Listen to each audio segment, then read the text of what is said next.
Morning. Morning. Greetings. It's good to have you here to join us for this occasion. I am Dr. Philip Duxton, Chair of the Department of Religion and Philosophy here at Clark Atlanta University.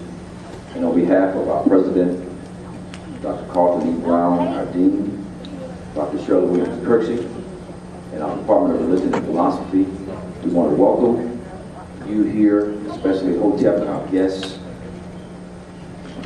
We certainly appreciate you joining us for our second annual Breakthrough Lecture Series. We're going to begin with an invocation by the Reverend Stephen Jones from Nashville, Tennessee, followed by the introduction of Dr. Wright by one of our students here at Clark Atlanta, Mr. Philip Lewis. Thank you.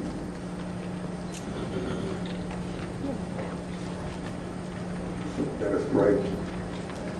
Lord God, we thank you today for another opportunity to be in your presence. We thank you for this conference, oh God. We thank you for the participants. We thank you for the vision and for the dreams. And now, God, we thank you for the students here at Clark University. We pray now that you invoke your presence upon this lecture series, oh God. Give us receptive ears, oh God, that we will be mindful of what you are calling us to do in times like these. In Jesus' name we pray. Amen. Amen.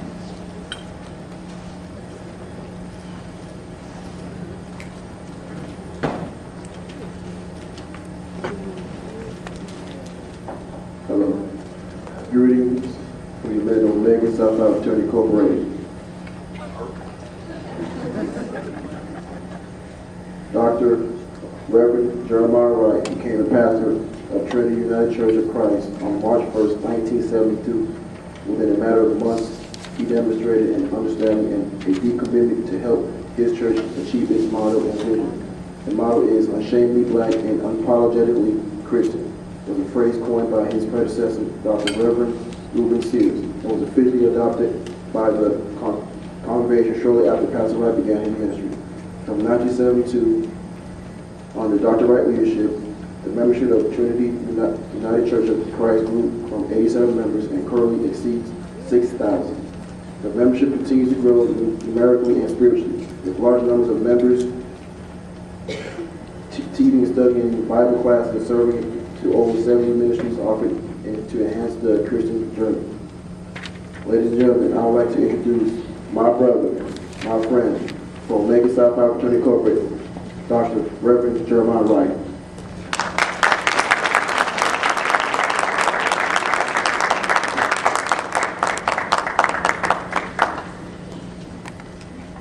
Good morning. Good morning. Dr. Hill just told me I had 20 minutes. So I want to do what my mother taught me many years ago in terms of timing the message. My mother said, I have a very close friend that was a neighbor of mine who was Roman Catholic. And as I was learning about his faith and he learning about my faith, she said, let me tell you the story about these two boys your age, one Catholic and one Baptist. The Baptist kid was trying to explain to his Catholic friend what Baptists believe, and the Catholic boy was trying to explain to his Baptist friend what Catholics believe, and they were getting nowhere, so they decided to go to church with each other and experience the worship. And when they went to the Catholic church, the Catholic Mass, the little boy explained to his friends what genuflection was, what the sign of the cross was, what the Latin Mass was about. And then they went to the 11 o'clock service at the Baptist church, and the Baptist kid was explaining to his Catholic friend why people were waving and why people were talking back to the minister. As he would say, the scripture this morning is coming from Luke the 4th. Yeah, come on, Reverend. And the boy explained what all of that meant. Got down to the sermon, and when the pastor took off his watch and put it on the pulpit, the little Catholic kid said, what does that mean?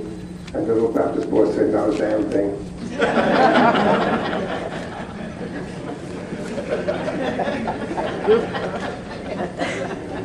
Dr. Hill has asked me to talk about restoring the greatness of the African American church and the academic community in 20 minutes. Wish me luck. Chancellor Williams, in his monumental work, Destruction of Black Civilization, tells one of the three stories that I would like to use to frame the discussion for our time together this morning, about the traveler who ran into an old man, and the traveler asked the old man, whatever happened to the Sumer people, the people of Sumer? For legend has it that they were black. The old man said, oh, they forgot their story, and so they died. Any people who forgets their story is a dead people.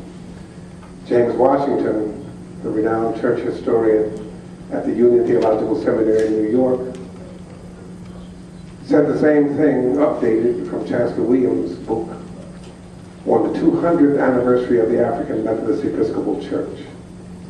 We were doing the Hildebrand Robinson lecture series together in Philadelphia. Dr. Washington, the author of Fractured Fellowship, the collection of Martin Luther King's speeches and sermons, and the book about prayer, Conversations with God. Dr. Washington, in his lectures, said that in Western history, every people who fought a revolution wrote down the story of their revolution to pass on to future generations, to tell the generations behind them what they fought for, what was won, what was lost, what lessons were learned, so that the generation behind them would understand why there was a revolution. He then said, failure to write it down and to tell the generation behind you means that your revolution will die with you, because generations following you will have no clue what you fought for, what you won. And then he went on to illustrate that in the French Revolution, every kid in France learns, and people in America, liberté, égalité, fraternité, liberty, equality, and brother sisterhood. The same with the Russian Revolution, the same with the Haitian Revolution, the black Jacobins telling future generations what it was that the Africans fought for as they fought against France and fought against Spain and fought against colorism and fought against mulatto understanding of superiority to win the Haitian Revolution. He said every kid in America grows up knowing the values of the revolution that we fought in 1776. Even when the story is not true, the kids grow up learning their story. Give me liberty or give me death while moving slaves. Taxation without representation while defining Africans to 3/5 of a person. They grow up knowing the values of the revolution. In fact, every state in the Union has a constitutional test that kids have to pass so they can learn the values of the revolution when we fought for our independence against Britain.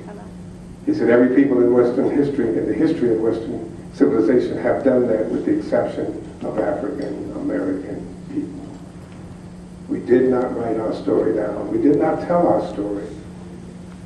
We did not tell our children anything at all about our revolution. And so we are the enemy when it comes to why is it that our children don't know what we fought for, what we won, what we lost, who we are. Or as Queen Quet is preaching on Sundays, whose we are. Our kids don't know because we did not tell them. Moses said the same thing in the 6th chapter of Deuteronomy when he says, tell your children your story. Tell them, lest they get over into a land and live in homes that they did not build and forget who they are and how they got to where they are